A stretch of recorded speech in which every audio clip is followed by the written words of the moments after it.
सर्वांना एकत्रित करून स्वराज्याची स्थापना केली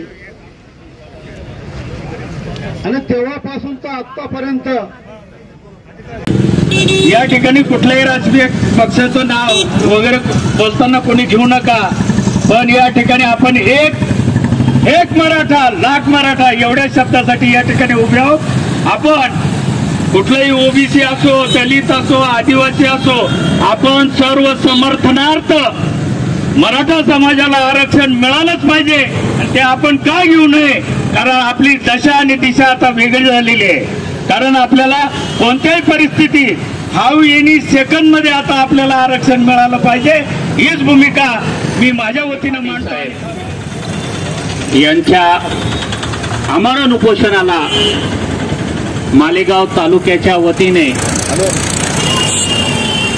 सक्रिय व समर्थनार्थ पाठिंबा देण्यासाठी मालेगाव तालुक्यातला सकल मराठा समाज या ठिकाणी आजपासून साखळी उपोषणास सुरुवात करत आहे। मालेगाव तालुक्याच्या वतीने यापूर्वी देखील ज्या वेळेस मराठा समाजाच्या आरक्षणाचा विषय पटलावर आला त्या वेळेस सक्रिय पाठिंबा आणि सक्रिय सहभाग नोंदवला होता।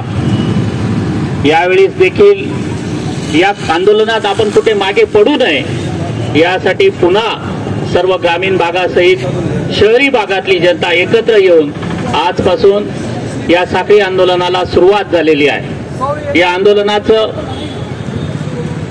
एक वैशिष्ट्य म्हणजे नाशिक जिल्ह्यात, महाराष्ट्रात इतर ठिकाणी काय असेल ते असो, पण मालेगाव शहरामध्ये सर्व राजकीय पक्षाचे कार्यकर्ते, त्यात भाजप असेल, काँग्रेस असेल, राष्ट्रवादी असेल, शिवसेना असेल, रिपब्लिकन पक्ष असेल, वंचित बहुजन आघाडी असेल, आम आदमी पक्ष असेल किंवा इतर सर्वच पक्षांचे कार्यकर्ते, सर्व सामाजिक संघटना कार्यकर्ते आणि सर्व जाती धर्माचे कार्यकर्ते हे आपले राजकीय वैचारिक सर्व जोडे बाजूला ठेवून मराठा समाजाच्या आरक्षणाच्या प्रश्नावर समर्थन देण्यासाठी एकत्र आलेत। या आंदोलनाचं खरं यश हे मालेगाव तालुक्याचं आज या ठिकाणी मानावं लागेल।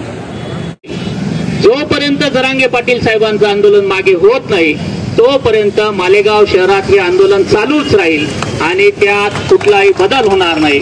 त्यांच्या समर्थनार्थ मालेगाव तालुका खंबीरपणे त्यांच्या पाठीशी आहे, हा संदेश आपल्याला द्यायचा आहे। मालेगाव तालुका हा कायम वैचारिक चळवळीत पुढे राहिलाय, पण महाराष्ट्रात अनेक लोकप्रतिनिधी मराठा आरक्षणाच्या प्रश्नावर अतिशय गंभीरतेने पावलं उचलताना दिसत आहेत। त्यामध्ये काल परवा एक खासदार हरिश्चंद्र पाटील साहेबांनी आपला राजीनामा प्रस्तुत केला।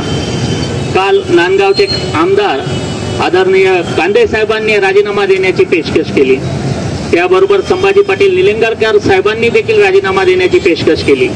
अशा पद्धतीने जर मराठा समाजातले लोकप्रतिनिधी आपल्या पदाचा राजीनामा द्यायची पेशकश करत असतील तर मला वाटतं हा कुठेतरी आशादायक पाऊल उचललं जात आहे हे यावरून जाणवतं। महाराष्ट्राच्या इतिहासात मराठा समाजावर नेहमीच मोठी जबाबदारी पार पाडण्याची वेळ आलेली आहे। सत्तेचा मुख्य केंद्र मराठा समाज असला तरी सत्तेतून मराठा समाजाला पाहिजे तसा लाभ आजपर्यंत घेता आला नाही। राखेल तो चाखेल असं म्हटलं जातं, परंतु मराठा समाजाने कायम उदार भूमिका घेतली, स्वतः दुजाभाव घेतला आणि इतरांना कोणत्या प्रकारे सवलती देता येतील यासाठी विचार केला।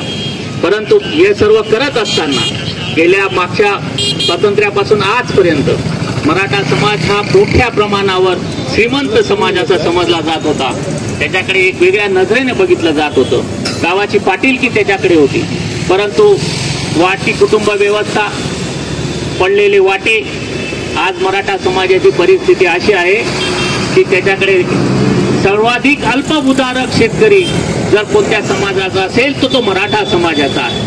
2-2.5 एकराच्या वरती कोणाकडे जमिनी नाही।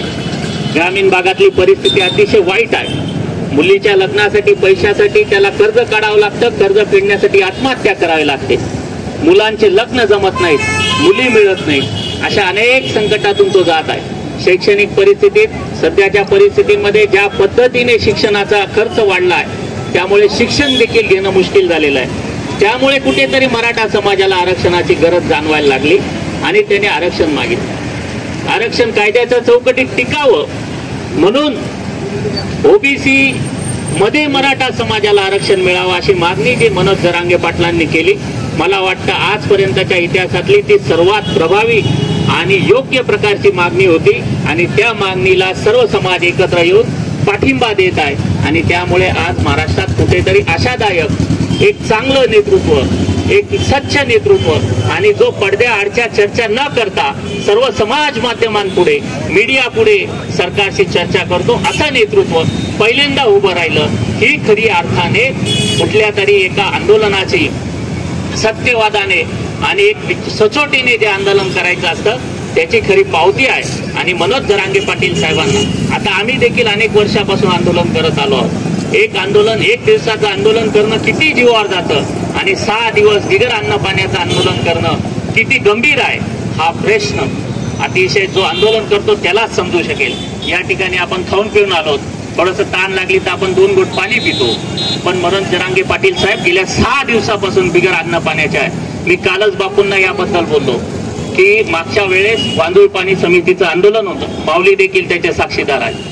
त्यावेळेस 3 दिवस या ठिकाणी जे आंदोलन चाललं आमरण उपोषण, शेखर दादांना मला वाटतं डॉक्टरांनी सांगितलं होतं तुमचा बीपी लो होतो आहे, त्यांना होमेट 2-3 वेळा झाल्या. 1-2 दिवसाच्या आंदोलनामध्ये जर आमरण उपोषण केलं असेल तर त्यावेळेस परिस्थिती काय भयंकर असते. सकाळी जर तुम्ही पाणी न पिता जर एखाद्या आंदोलनाला बसले आणि संध्याकाळी 4 वाजता जर तुम्ही जर त्या आंदोलनापर्यंत टिकले तर 4 वाजता तुमच्या डोक्यातली जी कलकल असते, जो डोक्यावरचा ट्रेस असतो हा प्रचंड असतो. मायग्रेनचा त्रास होतो, डोकेदुखी चालू होते, काही वेळेस चक्कर सुद्धा यायला लागतात. या ठिकाणी जरांगे पाटील साहेब 6 दिवसापासून बिगर अन्न पाण्याचा घोटही न घेता आंदोलन करत आहे. याला त्याग म्हणतात. हा त्याग खऱ्या अर्थानं स्वातंत्र्यानंतर, महात्मा गांधींच्या आंदोलनानंतर, स्वातंत्र्य सैनिकांच्या त्या आंदोलनानंतर आज जरांगे पाटलांनी समाजासाठी केला.